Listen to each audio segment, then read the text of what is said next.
how to change your plan in Lensa subscription. Let's dive into how you can easily change your plan in your Lensa subscription. Whether you are looking to upgrade, downgrade, or simply switch the things up, it's a straightforward process. First things first, let's go into the Lensa.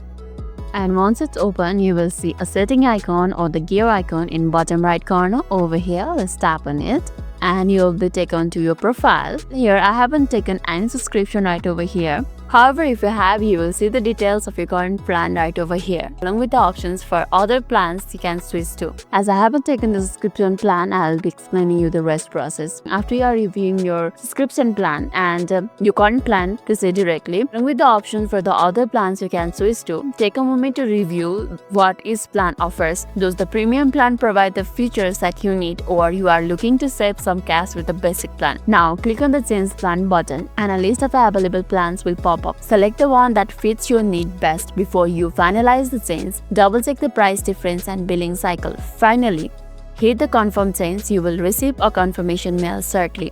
So keep an eye on your inbox, and that's it. You have successfully changed your plan. If you have any question or run into any issues, Lensa support system is always there to help. And that's all for today's video. And if this video made your day a little bit easier, don't forget to like and subscribe for more amazing tips. Thanks for watching and see you in the next video.